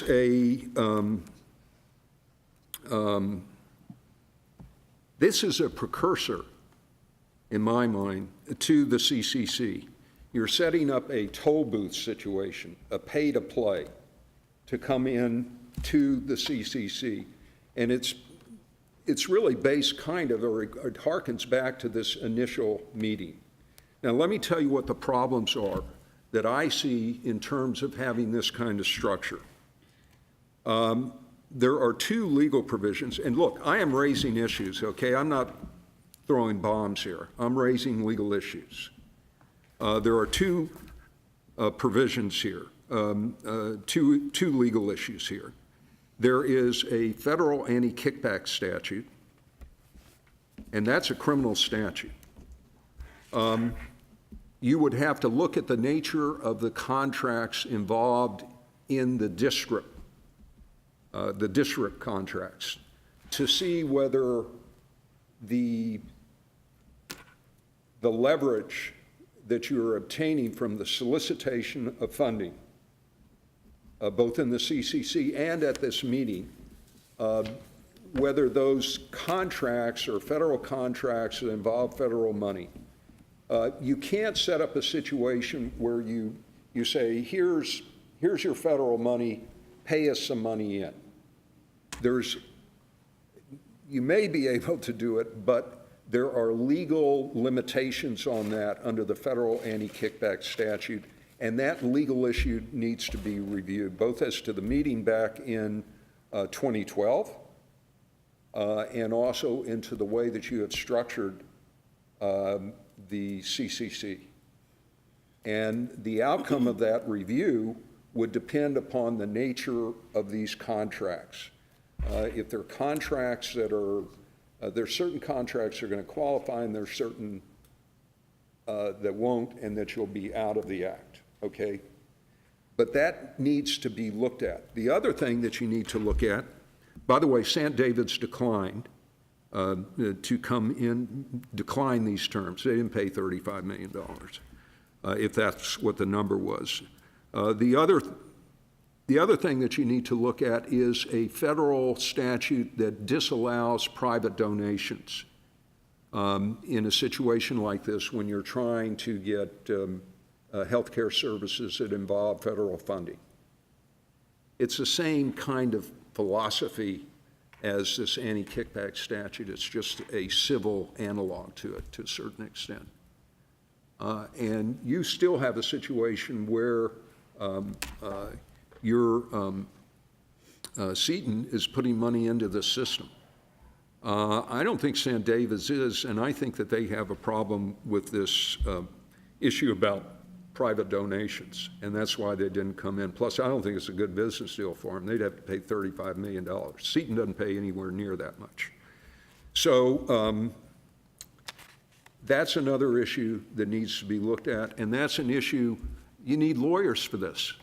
You need lawyers. And you need lawyers other than the lawyers that are setting up these mechanisms. You need independent lawyers to look at this stuff. Now, all of these things, remember the conflict that I talked to you about at the beginning. All of these things, this is really taking place before the vote in 2012. But all of these things are favorable to Seton, and Senator Watson's law firm represents Seton, and they represent Central Health. Or at least they had represented Seton for 24 years and been paid handsomely for it, okay? So that may account for why Seton is getting all of this favorable consideration in terms of how the system is structured in terms of the run-up to the election. Now, after the election, and that's in November of 2012, you begin almost immediately negotiations on the master agreement. There's three things in the master agreement that you need to know about. The privatization of the teaching hospital, and you lose a lot of money on that. You lose $34 million in rent. That works to Seton's favor too, right? You had historically low interest rates. You could have, with the credit rating of Central Health, you could have gone out and borrowed the money for next to nothing. And instead, you made a determination to privatize the teaching hospital at a loss of rental income of $34 million. Is that reflected of this conflict that I'm talking about? Transition costs. Transition costs are coming, as I understand it, and boy, these things are really hard to understand, transition costs. They're coming out of the covered population. They are in the answers to the questions that I got. One of the ones that was answered was something about transition costs, and it's very clear, at least in my mind, you can go look at the answers yourself, that the transition costs are reimbursements for the costs of building and operating, and the risk that Seton has incurred for the new teaching hospital. That's a teaching hospital that they will own and operate at a profit, presumably, and they have an exclusive contract, or at least a contract, an affiliation agreement with the University of Texas to do for partnerships on the commercialization of the intellectual property. Central Health is cut out of that completely, but yet you have a provision in the master agreement that seems to provide $20 million a year for 5 years to Seton for risk incurred, costs incurred for constructing the hospital and operating this new teaching hospital. You have a public-private partnership. You're transferring the risk to the private operator because they say, we can do this thing far less, and we can make money off of it. This deal isn't structured that way. We're assuming the risk. Here's something else. Look at this document from Seton.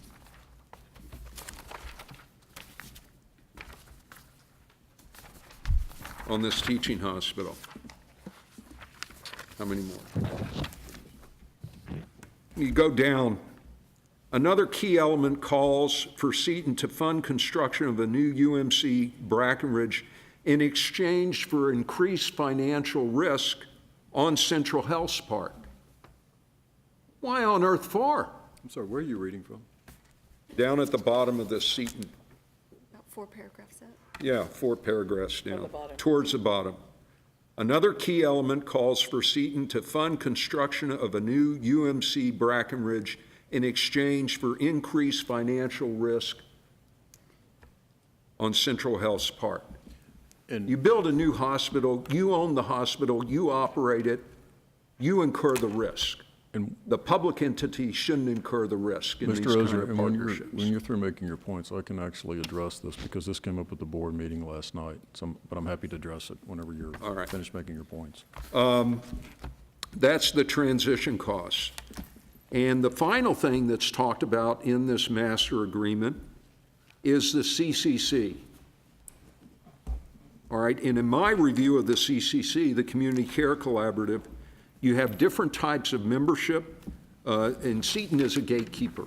They can keep anybody out. They have an equal veto authority. Now, you know how much it's going to cost for membership in this organization from what's happened in the past and what's happening currently. It appears to me that based on the meeting that Senator Watson had over at St. David's, they want $35 million from St. David's. My understanding is that Central Health pays $26 million into that. That's one source of revenue for the CCC. And Seton, I've heard, is paying in 13 to 14 million. I don't understand these differential rates to get into the collaborative. Why do you have a rate structure in a, for lack of a term, voting share structure that is favorable to Seton? How is that even-handed in terms of the other commercial actors in a community, whether it be St. David's or whether it be Baylor, Scott and White? How is that good governmental policy? All right, so all of that is in this master agreement, and the master agreement is being negotiated or being drafted and worked on by the same law firm that I am raising the question as to whether or not they have a conflict. And it's happening also, I'm going to try to move through this fast. It's happening also at the time that this law firm is in negotiations with another law firm in St. Louis, Husch Blackwell, and St. Louis is they have partial location in St. Louis. St. Louis is the hometown of Ascension. Ascension is an actor in that community, and the CEO of Ascension that's a member of the 10 in 10 committee, he is also in St. Louis at that time working for Ascension. He's up there. And these negotiations are going on at the same time that you have the negotiations on the master agreement. I asked in these questions if there was any role that the CEO of Seton played in these negotiations. For instance, did he say, hey, you know, you do this merger and everything, you know, we're going to really use this law firm. We got a lot of locations all over the country. Did he play any role in that?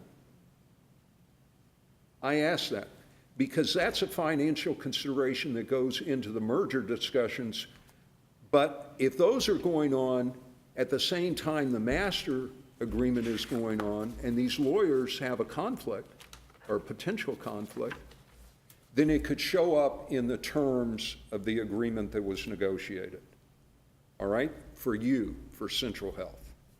And if you look at that agreement, in my mind at least, is favorable to Seton, all right? That's the kind of conflict, the kind of governance issue that I want to see looked at, and you need independent lawyers to look at that thing. I probed all this stuff in the questions that I asked, and I was rebuffed. And it appears to me that they were using the very lawyers to answer the questions that had this potential conflict, and they weren't telling me about that. They didn't tell anyone. Okay. Now, maybe all this can be explained, some kind of weird coincidence, but, you know, I want it to be a subject of the audit. I want fact-finding on this thing.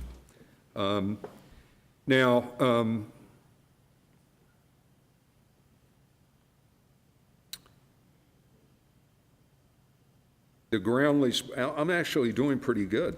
The ground lease, I don't think I need to talk to you about Sendero. The ground lease we've already talked a little bit about, and I did want to talk to you about a couple other legal issues, and then I can wrap it up. I mean, I moved through it pretty fast, but and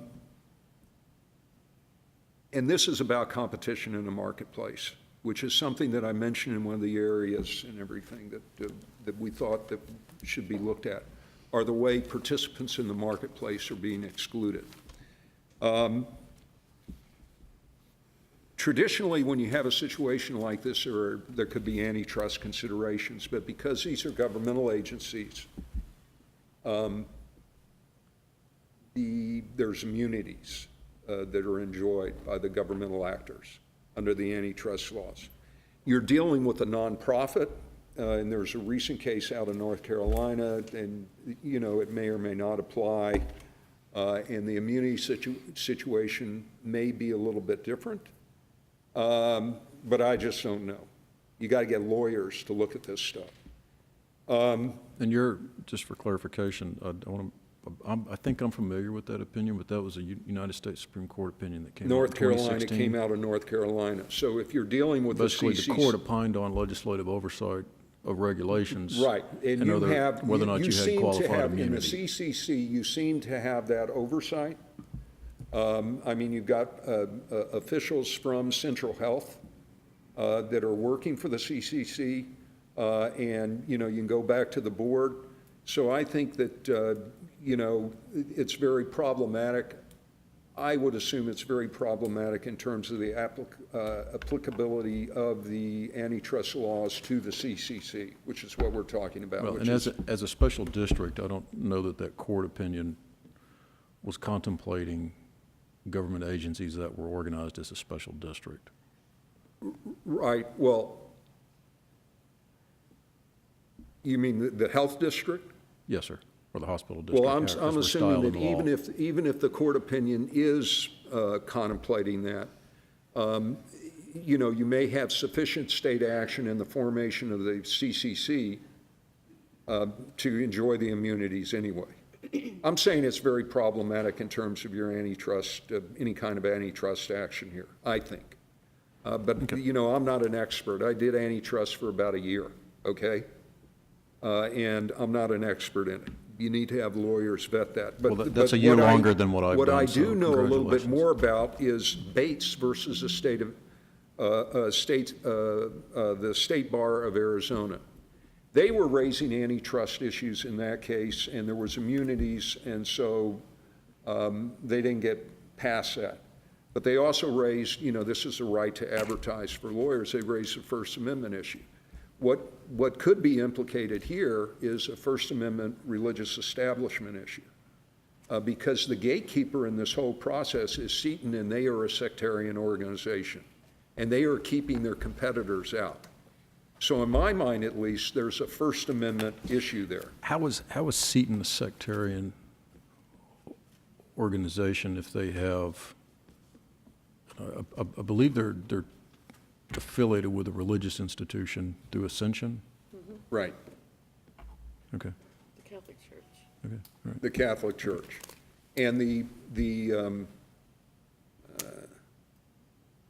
there is a whole bunch of protocols that in all the instruments that have been negotiated and everything, there's deference given to the religious protocols that are a part of the Ethical and religious. organization of the care that is delivered Right. by Seton facilities. What's it called, the Catholic? ethical directive. ERDs Yeah. are ethical and You have to religious comply with directives. those. They're going to comply with them at Seton. So in that sense, it's a religious entity, okay? So what I'm bringing it back to that issue in terms of this establishment clause. And there, you're talking about the ethical directives, their applicability in this situation, and I'm saying that there's this religious organization, and it acts as a gatekeeper for getting into the CCC, okay? There's a case out of Boston, I believe, where the city delegated to the churches, I'm going back a long way, they delegated to the churches the zoning determination in terms of where they're going to put bars. And the churches could veto whether they put a bar too near to the church. That's the kind of situation that I'm talking about. That was struck down under the First Amendment. So those are the kind of issues, but they're sophisticated legal issues. The problem is I don't have the sophistication to answer them.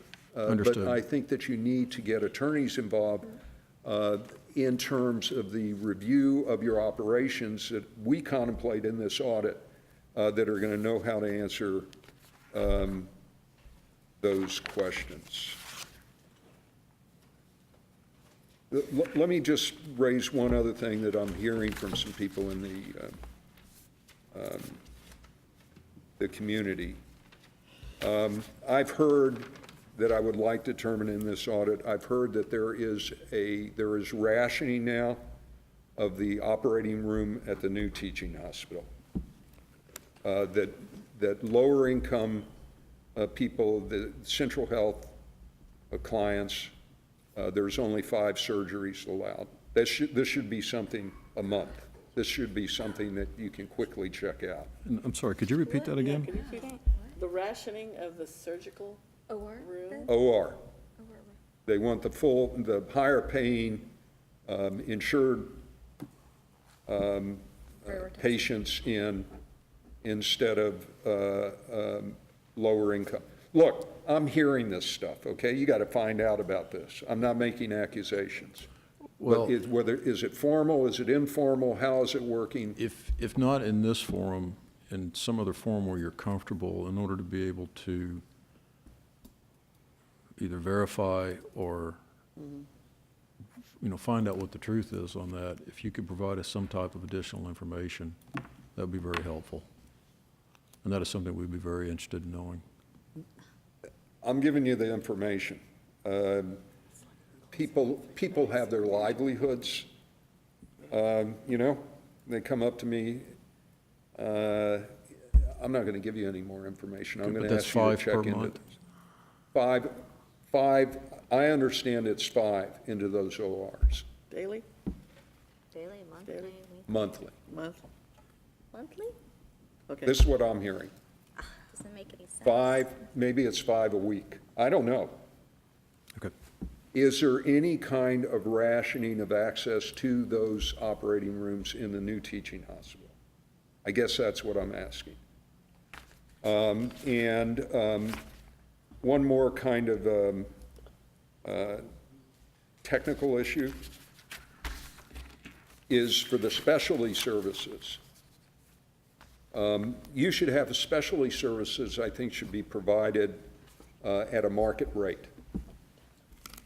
All right? And I don't think in terms of these specialists and everything, you want to hammer them and make them do the specialty work at these Medicaid rates. but there should be an even-handed rate across the board.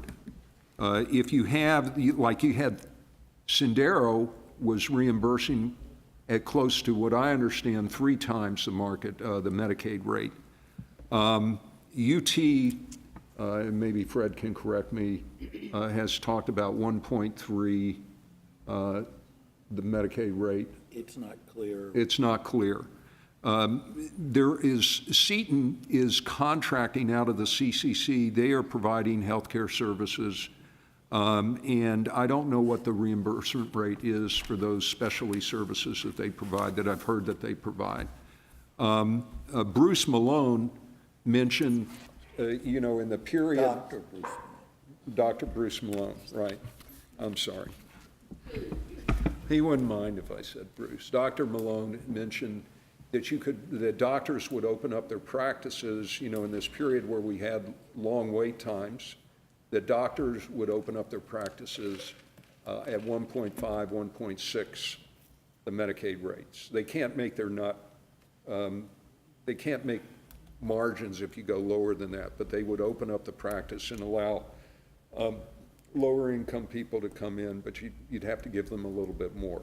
And I was trying to push this in the period before these new systems came online, and the new systems that have come online that have reduced waiting times, I don't think it's across the board. Maybe they'll be able to do it across the board, but I think it's only in certain situations, and we should have a comprehensive report on the wait times. Used to get that, but you don't anymore. So that's the transparency issue. And the, applying to the wait times on the specialty care. So I would figure out a market rate and be neutral about it, and figure out what the rate is and apply it evenly across the board to all your providers, I guess. Community, Unity Care, Seton, the Dell Medical School, private practitioners that you may, and just do it that way, rather than having this differential rate structure. Differential rate structure, it's blind what Seton is doing out of the CCC. We don't know. I have no idea what the reimbursement rate is for them, but I know that there seems to be a differential rate in terms of access to the CCC in the sense that the fees are paid. $35 million for San David's, $26 million for Central Health, and $13 or $14 million for Seton. And it may be out of that fee differential that you're accounting for the transition costs. I don't know. Transition costs are very problematic, but at any rate, I'm done, okay? Sorry. Thank you, and I appreciate the thoroughness of your comments, and I want to try to just, and I've taken some notes here, but I want to try to capture it because, again, we have to be responsive to the court for their request for information that leads to the financial policies. But to sum it up, you've raised some governance issues, specifically around some of the legal opinions and some of the affiliation agreements and contracts that we have. Is that something that belongs in financial policies, or is that not a matter for the Board of Managers of Central Health through the executive staff, just as a matter of course of business to work on a case-by-case basis? And we had some discussions around this last night. But to put it in financial policies, is that ultimately what the county needs, or is this something that the Board of Managers manages on a day-to-day basis? Yeah, but we're talking Fred about governance Lewis handled the issues. financial policies. Ozer handled the audit. I want this stuff looked at in the audit. Then you have this stuff in the audit, you have findings around that. And I'll get to that. Yeah. But in terms of governance policies around how you handle legal affairs and structures of contracts, is that not the purview of the Board of Managers, or is that the purview of the County Commissioners Court through these financial policies? And I'm going to get to the audit. I don't, you know, some of the issues that I raised, I don't think that you put in your financial policies. Okay. I think you put them in your audit. All right. And you structure your audit to deal with these issues. But they go to financial issues in this sense. You could be losing a lot of money. So the financial policies at least should have some kind of structure in place that keeps you from losing money on your contracts. That's what Fred has been saying about UT. Go ahead, I'm sorry. What I was going to say is the financial policies, number 10 discusses the performance audit. It's in there now for both the past and the future. So Bob was trying to go through the types of things that needed to be encompassed within it, whether it's conflicts, strange contracts, legal opinions, or whatever else. So I think it's currently within the scope of the order, but if it doesn't need to be in that order, it can be put in a different one. And then, relative to some of the other issues you've raised, and again, I don't want to speak for the Board of Managers, but I think it stands to reason that this performance review will be issued, and there may be other performance reviews in the future that the board, on its own volition, asks for. But whatever happens, I don't think it begins and ends with the Germain Solutions report. At least from a CEO standpoint, I would never say, oh, we have this report, it's good enough, let's never go here again. I think it's only good enough for the time period in which you're operating, but there are other issues and other governance provisions that come up continuously, just as a matter of just being an organization that I think you continuously look at. And I think some of the things that you've mentioned, you know, first of all, it's the prerogative of any board of managers or an executive to say, yes, I want to look into that. But you really, in addition to attorneys, there are certain other professional organizations that I would bring in, independent of an organization like Germain or the consortium that they formed, to go in and do these types of deep dives and these types of forensics, especially as it relates to any legal conflicts of interest or any accounting issues. So that's a long way of saying, you know, I think you've raised some really good points, but I think see what this Germain Solutions report offers up, but it doesn't stop there. And I'll defer to the board Then I'd to like to ask express their prerogative I'd like to on ask that. the question, Mike, and I don't know how to delicately express this, but has the letter been shared with the judge and the county commissioners with respect to Germain Solutions? Yes. So is that That was public? sent last week. Yes, as far as I'm concerned, it is, yes. So if we're going to look to the Germain Solutions performance review, is that going to include all the enterprise members? Is it going to include CCI and everybody else? And with respect to legal obligations, the fact that they didn't disclose that they had a contract with Seton is very important to me, because that was an existing contract. Correct. And Duly so, noted.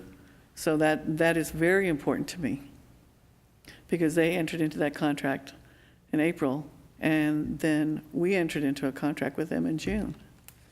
And that was after they were already doing some work with Seton. And so if we're going to do that, if we're going to continue doing that, then I would like to make sure, and this goes to governance, not only governance, but it goes to our culture and our ethics and our principles within Central Health. People and entities, corporations, should be honest and forthwith with respect to their potential or perceived conflicts with us before a decision is made. And when that is disclosed, then we need to talk about it before we move forward, or at least have a conversation about it. Yes. And we had a lot of conversations. And so I think this is a continuing issue. I think the fact that we also need to look at other things that we can do as a board, such as including a revolving door policy, so that they're, such like is what the city has in place, so that we know that somebody doesn't walk out of Central Health staff and walk into a consultant's office and then apply for contracts with us. I mean, those are all things that we can address outside of the financial statements. But before we get to the financial statements, to make sure that they are in order and to be trusted, we need to make sure that the entities that are providing the data, the background, and the information to us to incorporate or develop these are also not conflicted in any way. And so I don't know how we do that unless we either start over or we try and accommodate what recent information was provided to us. Right. Understood. And with respect to the financial policies, then on the governance issues, what I would ask is that, not only for the benefit of the court, but also I think for the Board of Managers as well, and myself, is if you've got some specifics, and I appreciate you bringing all those examples to the table today, but if you've got some specific provisions, be they in the financial policies or in policies and procedures that you think Central Health ought to adopt, independent of the financial policies that the court adopts, we would certainly welcome that input. But taking those examples and parlaying those into specific policies that could be presented to the board would certainly be helpful. So I know I'm making an ask of you. I'll tell you one thing that I think that you need an in-house lawyer, not from another agency, and you need a law department that's very, very professionalized, that knows this work, and you need an inspector general. You need somebody that can go in and do the kind of stuff that we're talking about in terms of this performance audit, that can look at this, can look at contracts, and that if there's any kind of really weird stuff going on, that he can take this stuff and say, wow, that's weird. This is going over to the DA's office. Right? You know how to do that from the Department of Insurance, right? Yes. You need internal controls, and you need a legal culture inside that agency that understands what the statutes say and can help the agency define a mission consistent with that statute and develop a legal culture inside the agency that's going to keep them within the bounds of the statute. And then and have an inspector general when there's something weird going on, people are going to know you're going to get in trouble. And Mr. Ozer, I appreciate that, but again, out of fairness to the Travis County attorneys that have been assigned to us, I feel like that I've received very good legal representation and legal work in that regard. And I understand what you're saying, but I think out of fairness to those that, again, come to work every day and work on legal issues for us, I want to commend them for the work that they They may be do. very fine attorneys. I haven't met them. You said that I could. I'd appreciate the opportunity to meet them, and that you get this thing set up, and you can hire them in your own law department with your own in-house thing instead of moving people around from different agencies. That's just a recommendation that Fred may have different ideas on the thing. And also equally commend attorneys that work directly for Central Health that are not affiliated with the Travis County Attorney's Office. Again, I've been very impressed with the legal representation to date, and I can attest to the Board of Managers that they absolutely have Central Health's best interests at heart, and it's the only thing on their radar screen at this point. So the other issue that I wanted to clarify, and again, I'm not sure if it's a financial policies issue, but it's definitely a board Central Health prerogative, is in looking at the CCC. Last night there was some discussion and a directive from the board that there be, and Cynthia, I think this was at your request, to have a more concentrated meeting on the CCC budget, but we've tentatively scheduled that for next week. I believe it's next Wednesday. We need to confirm that, and please wait till the final posting comes out. But the goal is to also have the right individuals from seat in there to be able to have an open conversation around the partnership and some of these funding issues. Ultimately, and this was outlined in the CEO's report last night, which is publicly available. It's, I believe they're posted on the website or available through the board packet. But the larger issue of not just looking at the CCC, but all of our partnerships and our funding and our business model and our longer-term strategy about where we're headed with this, because Central Health is in a fast-growing community, and you have other hospital players coming in and taking different positions, as well as other clinical and specialty care partners. I think it's all up for grabs at this point. But again, that's the work that we have to do at Central Health, is to look critically at all of our partnerships and figure out what that looks like. So I think what you're seeing is very appropriate, but understand there's a much bigger body of work that lies ahead of us. But you'll get a taste of that next week whenever they focus in on the CCC budget and the relationship with Seton. And I encourage you to attend that meeting as well. Thank you. So we are past time, but as a matter of record, and I will open this up, if there's anybody else that would like to provide comments or ask any questions, please come forward at this time. And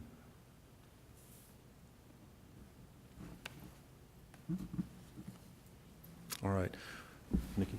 Thank you. I appreciate you coming here, and I'm glad we were able to provide a venue for you to say what you wanted to say.